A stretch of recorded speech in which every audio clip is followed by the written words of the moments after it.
This edition of the Impact Podcast is brought to you by Engage. Engage is a digital booking engine revolutionizing the talent booking industry. With hundreds of athletes, entrepreneurs, speakers, and business leaders, Engage is the go-to spot for booking talent for your next event. For more information, please visit letsengage.com.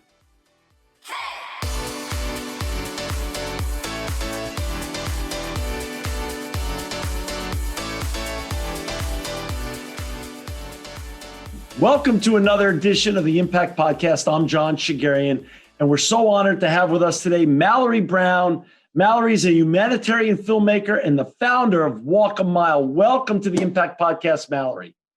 Thank you, John. Thank you.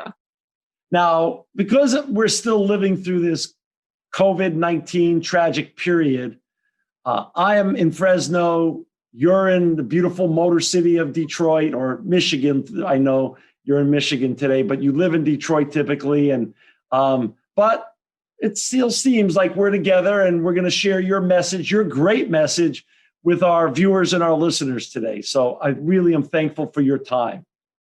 Yeah, I'm looking forward to it. Thanks for having me. You know, Mallory, you're doing great things, very impactful things, and changing the world in so many ways. But before we get talking about the journey you've been on, please share a little bit of your background bio growing up and what got you even into what you're doing. I want our listeners to hear it in your own words.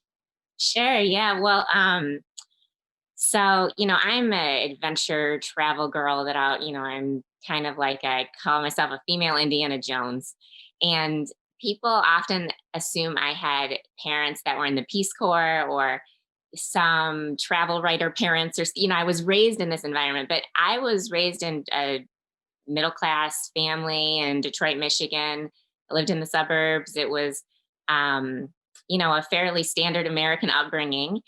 But when I graduated from college, I went to a small liberal arts school in Michigan. When I graduated, I rewarded myself with a backpacking trip to Southeast Asia. And I went with a friend of mine, and the two of us wanted to do a month in Southeast Asia and just, backpacking, having fun like young 20-year-olds do.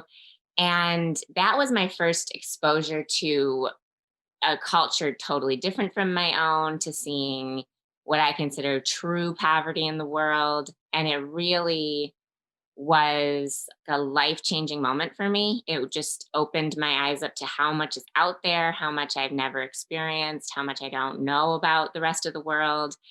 And so I became a backpacker, and I spent the first part of my 20s just backpacking, exploring different countries of the world, understanding what I was interested in and not. And then that's really led me on the path that I'm on. It's always been a personal interest. And so when I was 24 years old, I'd just been backpacking for a couple of years, and I decided I want to take this interest, this passion of mine, and make that my career. And so then I started my own business, and I became a social entrepreneur, and I just dedicated my life to trying to still have adventures, but also do humanitarian work and like create a life that I loved.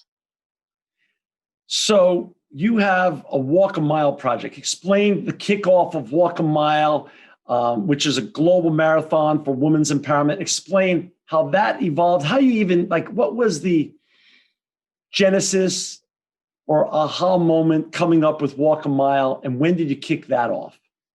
Sure. So first I'll start with what it is. So Walk a Mile, it's a global marathon for women. It's a documentary series. And so marathon is 26 miles. And so Walk a Mile is a 26 episode series. And every episode, I walk a mile in the shoes of an impoverished woman around the world. And every episode's in a different country. I walk with a different woman, sort of explore the issues that women face in that country. And then every episode ends with a fundraiser. So I raise money to help the women that I'm walking with. So it's kind of like a Anthony Bourdain series, where I was just going to say that. That's the cool part. So where did you kick it off? Where did you kick it off, and why did you choose that country? So mile one was in Tanzania. Wow. in Central Africa. And I had been to Africa before I'd been to Tanzania. I loved it, and I found an amazing charity that I wanted to feature that really embodied women's empowerment. They believe in empowering local women, impoverished women, to solve their own community issues. So it's like double impact, because you're not only helping women to earn a better income, support their kids, send their kids to school, and all of the normal things you're donating to, but then also those women are working on community issues to better the rest of their community. So I loved the model of this nonprofit. I thought starting in Africa, just like right away, where the Serengeti is, it would just be a great kickoff for the series. So that was mile one. And the storyline is I walked with a woman named Elizabeth. She's a local Tanzanian woman. And traditionally in Tanzania, women cook over open flame. So Yeah. they make a bonfire and they cook food in a bonfire in their house inside. And the problem is they inhale all this toxic smoke. Mhm. So when women cook that way, just 3 meals a day for their family, it's the equivalent of inhaling 2 packs of cigarettes a day. So actually, it's a little known fact, but respiratory disease is the number one killer of women globally because of women in developing countries that are cooking over open flame. So the charity, it's called the Adventure Project. They train local women to make cook stoves, and they make them like a pottery piece, and they mold these cook stoves that are almost like a camp stove and sell them at the local market. So now women have a contained way to cook, and the smoke goes away from their face, and it's like a healthy, clean way of cooking. And it's also providing women jobs by making and selling these stoves. And what year did you start this? What year did you kick off this first walk with? So walk a mile. So I thought of the concept of walk a mile, the marathon, the Yeah. women. I thought of that in 2017. And Okay. the next year I had raised, funding and traveled and filmed. And Okay. uh, so I went to Tanzania in 2018, and then I launched that mile. And when you say it's a mile, just so from our listeners and viewers, you walk 1 mile with her or 26 miles with her? I walk 1 mile with her. 1 mile with her. And then Yeah. then you highlight what's Her going story. on. Yeah, and it's a mile, but then I film a lot of her life and her Right. kids. Right. It's a day in the life almost, condensed into a 1 mile section. And so it's a 5-minute video, and Right. they're all on YouTube. So you can watch every single mile on YouTube, and you watch this 5-minute story, step into this woman's shoes. Amazing. And then at the very end, there's a link, and you can donate to help her. This is wonderful. And also for our listeners and our viewers out there, to learn more about Mallory and all 26 of these journeys, and to watch her videos and to donate to the great organizations that she's chosen to support, go to www.travelmal.com. Travelmal.com. It's a beautiful website. I'm on it. It's right here in front of me right now. And all the information that we're discussing today is there. So go into the mechanics of this. Mhm. You're far away from Detroit. Mhm. You're in a strange land, really, and you're also filming. How many people does it take to, one, plan this stuff, Mallory, and then B, execute it and make sure it comes off with safety, with integrity, and everybody wins at the end of the day? Is it a one-man show, just you, one person show, one woman show, or is this take a whole group of people to make this a reality? So in general, it's a one-woman show. Right. I plan everything. I pick the charities, the locations. I have to fund it. It's a round the world adventure. So I find sponsorships and corporate donations to fund it. And then I travel. I travel with one other person. So you'll notice when you watch the stories that I'm in them. I'm the host. So Right. someone's filming me. So Right. yes, I have a cameraman with me, and That's great. it's a good friend of mine. And so the two of us travel and we produce everything, just the two of us, and then come home and edit it together and publish it. So I know each one is different and curated differently, but just a round number, how much does it cost to pull off one of these walks Mhm. for your cost? And then what's your goal for each one? How much do you want to raise? Because I know a dollar goes further in Tanzania and many of these other countries than it would here in the United States, let's just say. Mhm. What's the goal in terms of how much pressure and burden is on you to execute your great and wonderful and impactful vision, but then also how much you really want to raise? Like, what can you get out of it for Yeah. these people? So actually the numbers model is very simple, and I'll just be transparent with you. So I have a flat sponsorship rate. So it's $10,000 to sponsor a mile, and that covers my travel cost. Oh, So great. yeah, I just kind of evened it out for all the places we're going, and it's like a flat $10,000 to sponsor a mile. And then when I publish it, the number goes to zero, and we start from zero trying to fundraise for the cause, and the goal is to raise $26,000 to help on Dude, the ground. So that's we wonderful. raised more money than it costs to send me there and make a whole film. Mallory, how many have you done so far? How many walks so far? So we've filmed 11 of them, and there are 8 of them that are live and published. So I want to go through some more than just the first one, but talk a little bit about how close to your goal on the fundraising have you been on those first 8? So it's funny because when I thought of Walk a Mile, I could see the entire thing played out. I could see 26 different stories and everyone's different colors and cultures and languages and all these different women from around the world, and that the fundraisers would be active all at the same time, so that they'd be raising different amounts, and Yeah. you could support mile 3 if it needed more help, or you could support mile 8, and actually now that it's launched and you can see all 8 of them on my website, it's turned into exactly what I saw.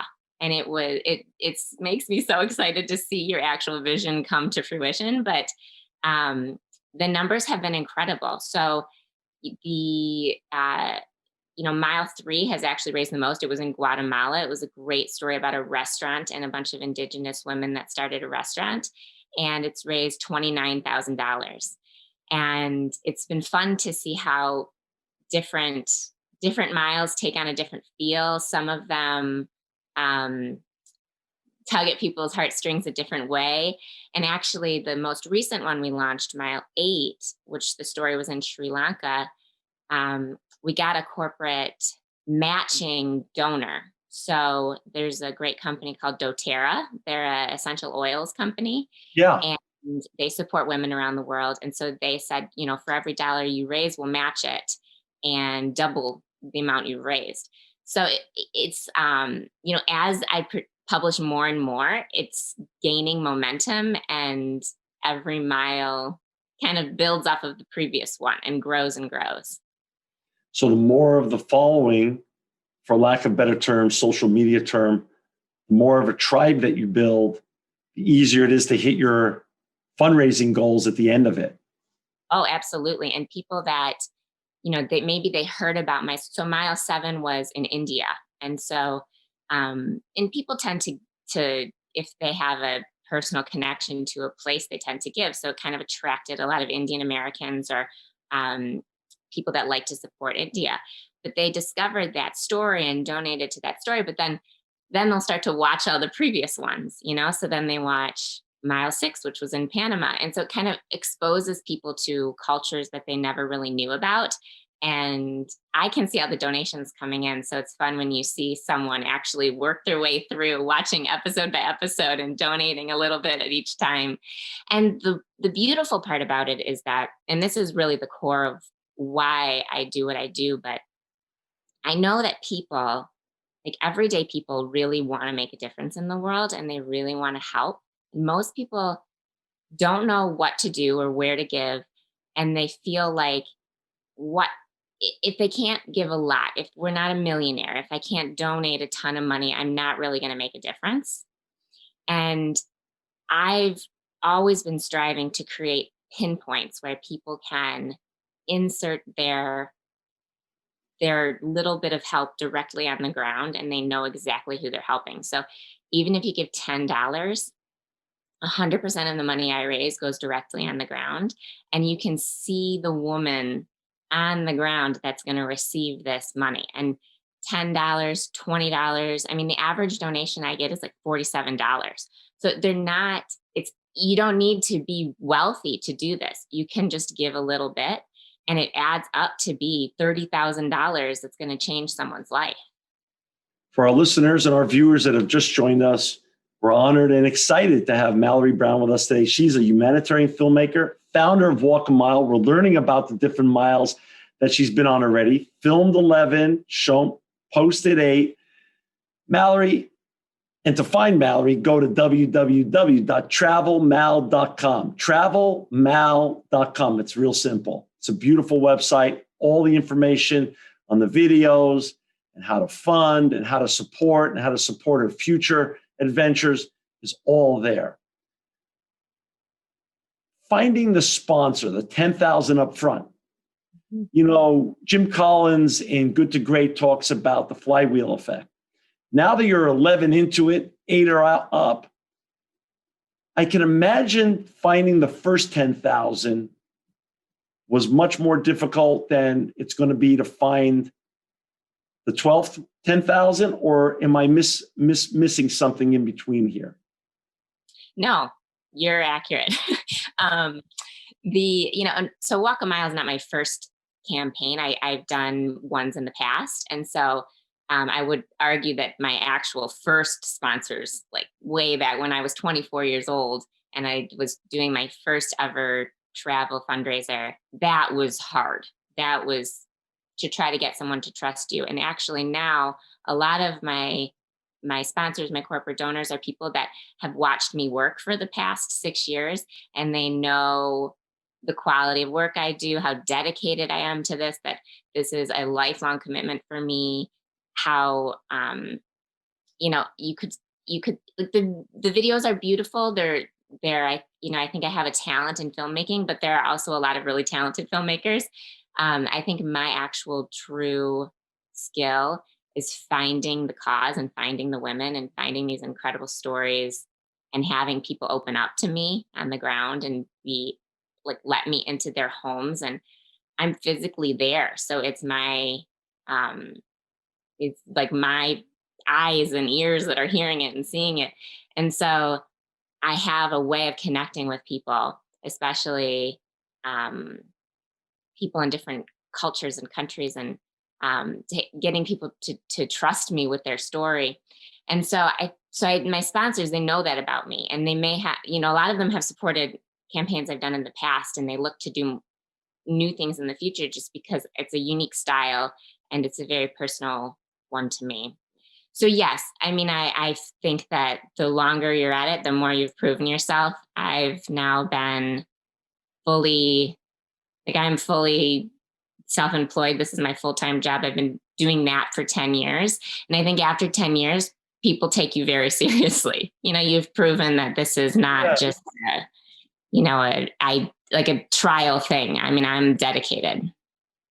Mallory, like I said at the top of the show, we're still living through this overused word, but unprecedented and very strange COVID-19 tragic period for the whole entire world, not just the United States, but the whole entire world. Mm-hmm. I assume you have not been traveling during this period and continuing to film. So how did this intermediate your vision and goals? And when do you think you're going to get back at it?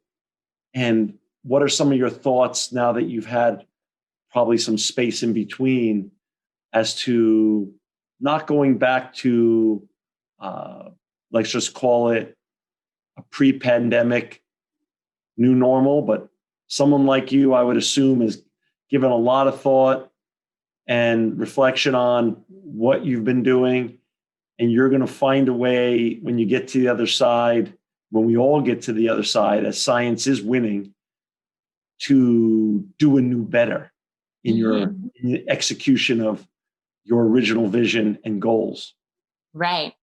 Yeah, I mean, COVID-19 it turned my whole life upside down. I used to travel internationally every other month of the year. And then all of a sudden I was home. And so it put a big pause on Walk a Mile. I took some time in the spring I didn't publish any new stories because I also knew that people who were my donors, my viewers, the people that normally watch my work, they were struggling to figure out their own normal and what does life look like now, and what's my financial situation going to be personally. So I didn't launch a fundraiser for a while because I didn't want to add another issue to the pot. Everyone was already facing so much just hardship that I didn't, here's another story of someone that needs help. But actually in August of this year, so it had been a solid 5 months where I hadn't launched anything new. I got word that the woman I had filmed in India, who I had her story, I already filmed it, I had already been there, I'd already edited it. I was just sitting on this film waiting to see when could I show it to people. She was really struggling because of COVID because she's exceptionally immunocompromised. And her storyline is actually, she's an acid attack survivor. So she had acid thrown on her face, which is a brutal type of violence in India. And so it was a medical story. And she's in Mumbai, which Mumbai was being hit very hard from COVID-19. And so I launched her fundraiser because she desperately needed the help. And it was like, I couldn't sit on this story any longer when I had the potential to help her. And it was amazing to see that when I launched her story, people were eager to donate and they were like awaiting the next mile. And I had a lot of people write me saying like, oh, we're so glad to see that you're still doing this and you didn't give up and you didn't stop your vision for it. And, COVID has changed things. I haven't filmed anymore. I haven't been able to travel at all, but it makes people look at the world globally. I think that's a beautiful outcome that we're going to get from this is you realize that we are all interconnected, and what happens in China matters in the US, and what happens in the US, it matters in the UK. And, we can't pretend that we don't live in this interconnected world because we do. And so I think it's opened people's hearts to that a little bit more. You did share with me before we went live on this podcast and this video that given that it's going to take a while to successfully combine the vaccination process around the world with herd immunity to create a safer and better world with regards to COVID and things to calm down a bit. You already have, as part of your break in your great mission work and humanitarian work, a very interesting adventure plan for next year. I'd love you to share that with our viewers and listeners today. Sure. Yes. So, as I was sitting home, not able to travel, my boyfriend and I we thought of a different adventure we could take in the meantime. So we're both from Michigan and live in Detroit, and actually sold our home and bought a sailboat.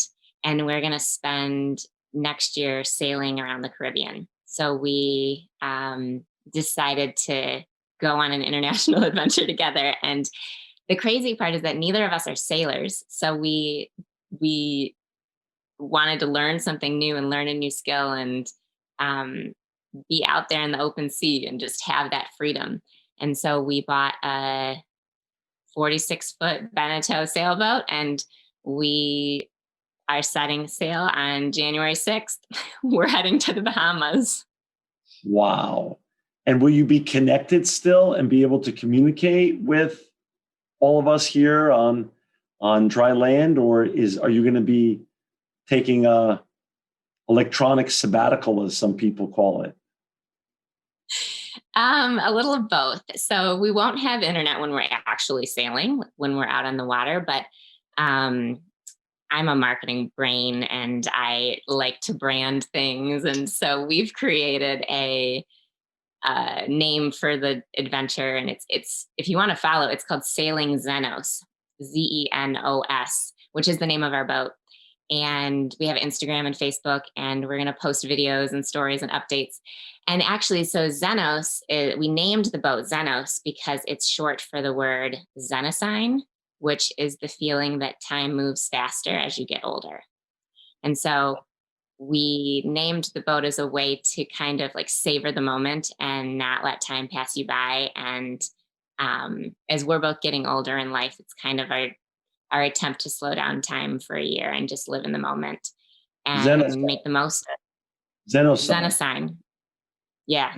That's the it's an old English word. It's English actually, but it's just a very uncommon word.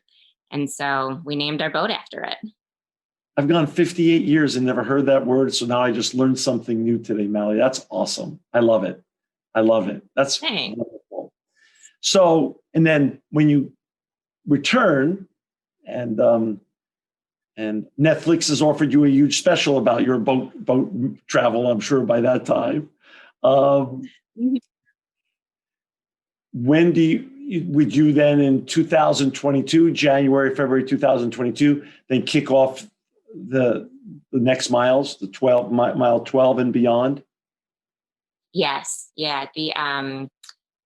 As soon as it's safe to travel, and from my perspective, it's first there's the vaccine, and borders need to open. I mean, I physically Right. can't go to Cambodia if I even wanted to, but Right. once that's open. But then also, I deal with people that are living in extreme poverty, so they are the poorest of the poor around the world, and access to medical care is very limited. So there's just it'll be interesting to see when we can connect those worlds again, because they will not be the first in line to get a vaccine. So we'll have to see what happens. But whenever I can resume, it will be, I'll be off again and filming. And I have my whole lineup waiting for me. So, Mallory, you've planned already and executed 11 of these adventures and trips and miles so far. Do you have the next 15 already outlined for 2022 and beyond? I have a rough outline of where they're going to be. I know that I want to represent every culture around the world. So Oh, I took a world map and broke it into sections and said, okay, I want 5 of them in Africa and 5 of them in Asia, oh, some in the Arctic and some in the jungle, and different languages and religions. And I wanted people to see the full spectrum of the world. And so I even did one domestically. So there's one in the United States, and just to show, equal representation of women everywhere. So I know where I want them to be, and I have different themes and nonprofits that I've worked with. But we wait to lock down the details until I am actually going to go, like the specific woman and storyline, and because that changes so much. And if right. you something now, 2 years from now, it could look totally different. And have you done one yet in the United States? And are you planning to do one here in the United States? So I've already done one. Okay.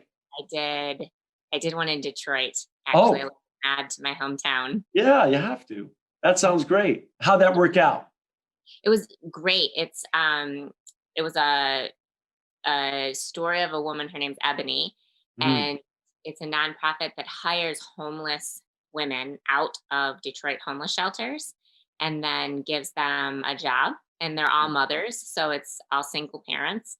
And the job is that they sew winter coats, and the coats transform into sleeping bags. And Oh, then those are given away for free to the homeless community. So mm. it's a common it's a common way to structure nonprofits where you're employing people in need to try to uplift their own lives, but then also they're doing something giving back related. So these So great. women are homeless themselves, but they're creating a product that's given to homeless people. Tease So us, tease us a little bit. And for our listeners and viewers who just joined us, we're so excited and honored to have with us today Mallory Brown. This is one of the greatest stories we've ever been able to platform on Impact. And to find Mallory and all her great work with Walk a Mile and her other ventures, please go to www.travelmal.com. Very simple, travelmal.com. There you can donate, sponsor, watch the videos. She has the first 8 of 11 up. It's just a tremendous story. You know, Mallory, couple of questions. Out of all the next 15 that you're going to, mhm. what's the most exotic or difficult level of difficulty place you think you're going to end up going to on the back half of on 2022 and beyond? Papua New Guinea. Wow. I've never been, and I've always wanted to go to Papua New Guinea, and it's very traditional, and they have tribes, and people are still, painting their bodies and doing their traditional tribal rituals. And the challenging part about it, I imagine, is going to be having access. I think that's always the biggest challenge, is that a lot of communities, especially people that are in need or people that are, um, if they've suffered in some way or they're victims of some crime, or I've done a lot with refugees, and I don't blame them, but they're very cautious about having foreign Yeah.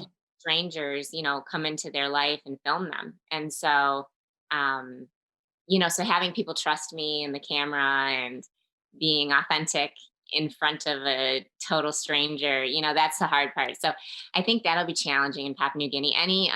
Any really traditional culture, there's definitely some trust you have to build first. What you've done already 11, Mhm. and life is so interesting in that that old adage, man plans and God laughs.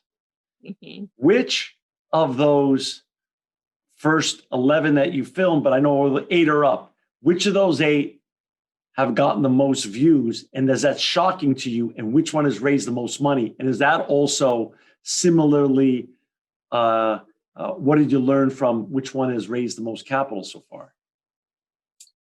Um, so I don't even know which one has the most views, but I think it's Close. the Detroit one. Um, Really? doesn't surprise me, actually, because most of my audience is Americans and Okay. really like to give back in their home, Got coun- it. Makes they sense. loyalty to helping Americans. So that makes sense to me. Yep. Um, and the one that's raised the most money is the one in Guatemala, which was surprising to me, very surprising, because I don't know. I think Guatemala, I don't know that it pops up on our radar so much, or that people um, think of it.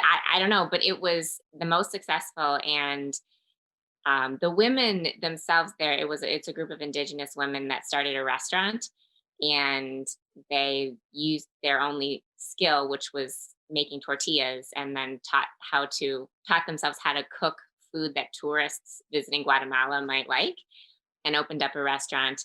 And it's a beautiful story, and it's a pretty positive one, because they've kept their traditional life. They still wear their traditional dresses, and they're very beautiful in Guatemala, colors weaved together, but they've modernized a lot in order to progress their families. So I think, I don't really know why that one did so well, but I think people really loved um like that it was so uplifting. And also, each mile and each story, I break down what a donation will buy. And so, like if you donate to the one in Detroit, $120 sponsors one sleeping bag coat. So it kind of gives people a target of a donation to give. And in Guatemala, the number was $53. And I'm like, maybe that resonated with people because my average donation is 50. So people gave $53 and that fed a local for a year. So um, just, yeah, it's kind of random which ones take off and which ones don't, but it's interesting to see how people respond. What is beyond? So the next 15, how long will it take you to complete the 26 after, obviously you're going to start somewhere back in 2022. How long after that will you be done? I don't really know, John. Okay, but approximately, is that a Maybe year or is that 2 years of filming? Approximately. 3 years of filming. 3 years. Okay. Yeah. So you're a young woman. You have a big vision. You've already done so much in the rearview mirror. Mallory, beyond the 26 miles, the 26 women, the 26 countries, the 26 stories of strength and impact, and truly, that's a lifetime for many people. Obviously, for you at your young age and energy, when you go to bed at night, when you're just meditating, what's next? What are you dreaming of next that you're going to do to change the world and make it and leave it a better place? So I have a lot of ideas, and a lot of them are Walk a Mile extended. Um, I'm already writing the book of Walk a Mile, and I would love to create a full length feature documentary of the entire journey. That's, I have the whole business plan for that. But the the big message, the takeaway when people hear my story or they watch the videos is that I'm one person who decided that I can make an impact and I Yeah. can go do this grand journey and meet women and change their lives. Right. And there's a lot of inspiration in that story, and that my confidence or my openness or the fact that I have big dreams and I go for them, and I want to be able to empower other people to do that themselves. And one of the best compliments that I've ever received was, and it wasn't really a compliment, but it was these two young college students reached out to me saying they wanted to raise money for an orphanage in Mexico, and would I do a campaign for their orphanage? And I couldn't do one of my campaigns for it, but I gave them some tips as to how they can make their own video and how they can start their own GoFundMe and how they can do it themselves.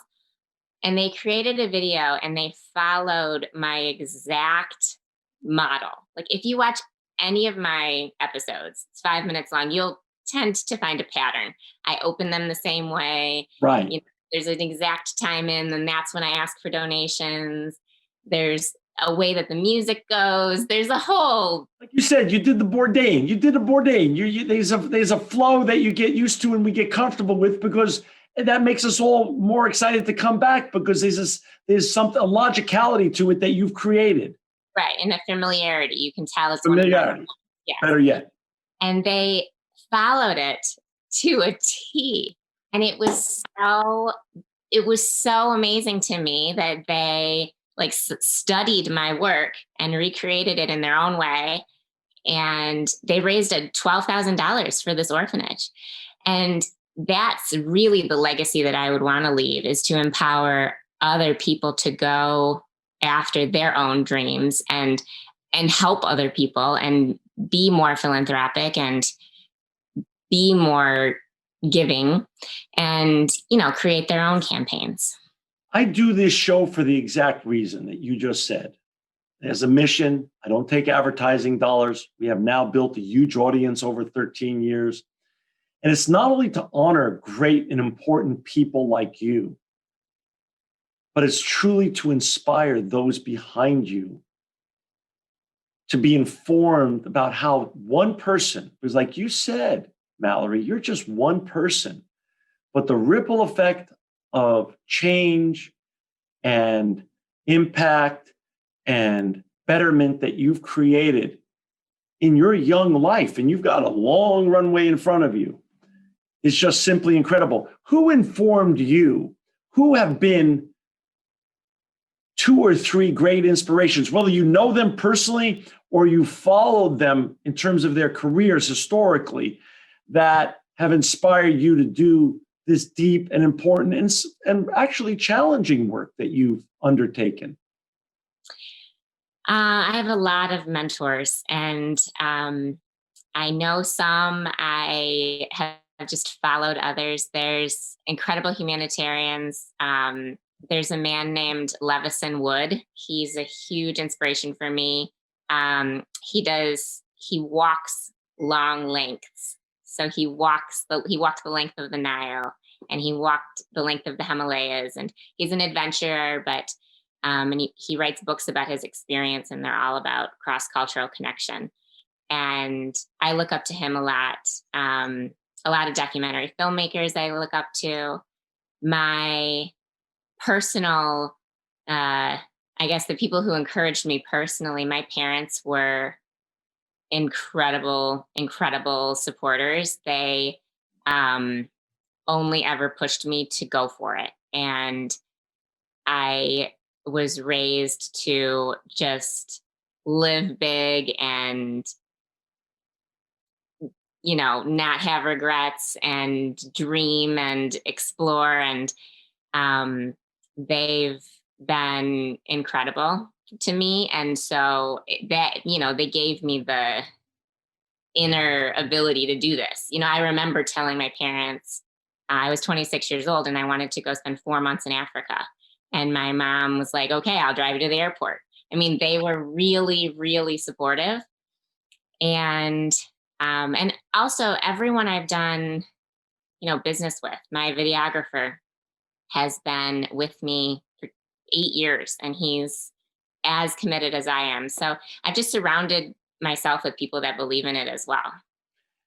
Mallory, so many young people get caught up. I am at the age now where I'm lucky that I am blessed to be able to mentor so many young people. And sometimes, and I've explained this to them, the teacher becomes a student, and then the student becomes a teacher. If you stay curious, there's so much to learn in this great world. If you leave yourself, your mind, and your heart open to experiences. But what I find is a common theme so many times is the fear factor. Where did you learn to either lose or, obviously at a very tender young age, 26, just literally bypass, create some sort of mental jump over your fear gene because you don't seem to have any trace of it? Well, thank you. That's a huge compliment. It is. It truly is, because people get stuck just on that. Not that they don't have great visions, not that they don't have the dough or the backing or supporters.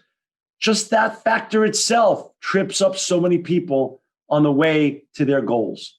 You don't have it. Tell me why.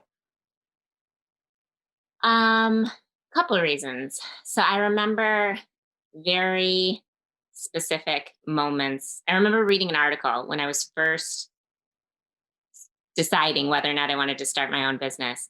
And it was written for young people, women actually, in the workplace that are afraid to ask for a promotion, which was not at all my situation, but I just took inspiration from this article. And it was saying, walk into the room, sit down in front of your boss, and pretend that you have no fear. And if you had no fear, you would ask for the promotion, and you might get it, you might not, but at least you asked. And the problem is that most people are too afraid to ask. But the pretend that you have no fear, I thought about that a lot. It's like, what would you accomplish in life if you had no fear? If it was just a sense that you didn't have. And I did that for a while, actually pretending. Like when I would go into meetings, or I was asking for sponsorship, or I was, a lot of times I had to call the nonprofits in a foreign country and they speak a foreign language, and I cold call them. And I'm still nervous to do it. It's pretty terrifying. But I was just like, what if I have no fear? How would this go? And I got so used to doing it, just like repetitive practicing, just throwing it out there. And and I learned that I'm either gonna get what I want, like I'm gonna win and it's gonna go my way, or if it doesn't, like it didn't really hurt me at all. You know, BFB. Yeah. the loss was not a big deal. And so I just learned not to live in fear and just, Great. um, yeah, I say that I actually give this analogy a lot that I lived my life like on the edge of a table, kind of leaning off the side. And I got really comfortable just on this almost falling overboard that I just live there permanently. And that's just my natural state. Humanitarian work is different than what we all are raised in many ways to cherish. We've made icons in this world of the Bill Gateses, Jeff Bezos, the Google boys, Zuckerberg, Steve Jobs, now of recent time, Elon Musk. They get canonized, they get idolized, and that's okay. We're the innovation nation. But somehow we've left behind the humanitarian work as a higher calling. Money seems to reign supreme as the social media and all the vanity metrics that come along with social media and getting likes, or whatever goes on TikTok or Instagram or Facebook. I'm not even clear anymore. Mhm. What is your takeaway? When I read your book one day, because I know you will write that book, Mhm. and what do you want our listeners and our viewers to take away that you have learned and also love so much about what you do, encouraging others to do similar type of humanitarian work, which truly is a higher calling? Mhm. I've learned that connecting with other people gives you more fulfillment in life than you could have imagined. I mean, I I it's interesting you bring up money because humanitarian work is actually very driven by money. Like I'm trying to raise funds to help people and I ask people for donations, and a lot of the way that I choose my campaigns is that I'm helping people in extreme poverty. So we talk about money a lot. And so it's interesting because you kind of get two takeaways from that. First is that you realize how much we have. And it's truly unbelievable that we live in the top 1%, hands down. And you don't really realize that until you go out and you see the world and you know that the average the average annual income for a human being, like a working person, is $6,000 a year. Average Unreal. globally. That means that there's so many people that are less than that, you know? Right. And we look at $6,000 as like you can't even survive on that. And that's the average. So it's you realize how well off we are, and it gives you a sense of like how much you have to give. But then also it on the flip side, it makes money so not important because you go meet people that have, they made $12 today and they have a family and kids that love them and the house around them, and they don't need as much. And so it kind of it's this weird dichotomy of realizing how much how much money we have and how much money we have to give, but then also that you don't even really need money in the long run. So it's a yeah, it makes you ponder everything, but it's certainly like for me, in doing what I do and the work that I do and people that I've met and seen, I don't value money the way that, like my generation does. To me, living a life, acquiring as much as I can for myself seems so boring. Yeah. Like that's just, For what? yeah. I mean, For it's, what? I just, my own, like a third house and two cars, and why, it just seems so, I don't know. Couple Don't, thoughts. You grew up in Detroit. I grew up in New York City. okay. Yeah. What I find with travel, I've had to travel massively on business travel, not to as exotic as places as you, but some very fascinating places, whether it's Manila, Hanoi, Seoul, all these wonderful places around the world, including all around Europe, North America, South America. When I was a little boy growing up in New York and you were growing up in Detroit, tell me if this is not a similar experience. You get to feel that the whole world is like where you grew up. Everywhere is like New York, right? Because that's where I grew up. Why doesn't everywhere? Everyone live like this and work like this, and the energy's like this, and you start showing up in places like Manila or Hanoi or anywhere else in the world, including Mumbai and Dubai. And you start where I've been, and you start realizing the perspective that travel gives you becomes so personal. And also, I feel, and you tell me if this is, you are so much more an interesting person because of your travels and unique experiences now. And people are drawn to interesting people who have stories, who have actually done things. Is that analogy somewhat akin to what you've lived, the last 40 years of your life? Absolutely. It's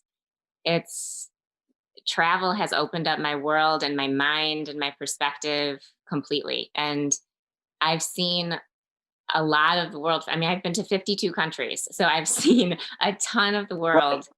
And the more you see, the more you realize there's different ways of doing it, and the world does not revolve around you, and there's a lot of people and cultures and mindsets out there, and it makes you a more humble person, I think. And the other humanitarians I meet, the people that run all of these charities, are doing incredible work on the ground. And back to your original question as to why they're not idolized, is I think also they don't pursue accolades. Right. It isn't, they're not trying to become known or Right. famous, or, they're that's not their goal. So therefore that's not the result. And Right. but they're beautiful, wonderful people. Right. I agree with you. You are, besides Indiana Jones, you really are living the Bourdain life. You get to walk with these great people, eat with them, learn their culture and political, economic surroundings. And that's a fascinating thing. A friend of mine once told me, because we were talking about raising our children and giving them experiences. Some people are of the mind that our kids can get everything from a laptop or a tablet that they need to know. But a friend of mine, about 12 years ago, whispered in my ear one day, he goes, John, you'll never know unless you go. Just go wherever and encourage your kids to do the same, which I've done. And it's been much to their benefit, including, look at you, 52 countries. You get to live like a global citizen. You have a perspective that's way beyond probably 98% of the people you grew up with in Detroit or in Michigan. Mhm. Yeah, I Final meet thing. a lot of people who uh, they might have daughters that are in college, or they look to me kind of like a resembling of their own daughter, Yeah, and so, my daughter wants to study abroad, and I'm terrified. Help encourage me to like be okay with her going and living in another country, and how should I feel? Or my daughter wants to do a mission trip, and her church wants to send her to Honduras, and I'm nervous for her to go. And I always say, you know, imagine it's your daughter wanting to fall in love. Like, she could get hurt, she could get her heart broken. That's horrible. But are you going to withhold your daughter from finding love? Like, that's a beautiful, enriching thing in her life. And there's risk associated with it for sure. But, you want your daughter to experience that in life. And it's the exact same thing with travel and just, seeing new things. And people are so afraid of, they focus only on the risk, and there's so much to gain from doing it. Mallory, what I want to do is a couple things. One, we're going to continue to follow your adventures. For those who want to follow Mallory and donate and fund her future humanitarian work with regards to Walk a Mile, please go to www.travelmile.com to also learn more about what Mallory's doing next year on the Zenos. What's the website that they go to for the Zenos? So that's just social media. So it's on Instagram or Facebook, and it's Sailing Zenos. Sailing Zenos. And you know what? I learned from you today, and it's such a great lesson as well. I do this Impact podcast. I never realized, but because of the Zeno sign. Now that I'm 58, it's just a greater way that I get to reach more people and share great stories like yours and great people like you, Mallory, with the listener base and viewer base we've built up over 13 years. So I am truly grateful for you. I want to have you back at least twice more. I want to have you back when you get back from the Zenos adventures, obviously, and I want to learn more about that. And then when you finish mile 26, I want to have you back to talk about the rearview mirror and more lessons learned while you do Walk a Mile and you continue to make your 5-minute films and build a lifetime of memories. You're always welcome back here at the Impact Podcast. I'm grateful for all the important work that you've done so far. I know you're going to continue to change the world for the better in the years ahead. And you just be safe, and God bless you and your boyfriend, and you get home safely from your Zenos journeys in the next year ahead. Thank you again, Mallory Brown. And again, you can find Mallory at travelmall.com, www.travelmall.com. Thank you again, Mallory Brown. Thank you.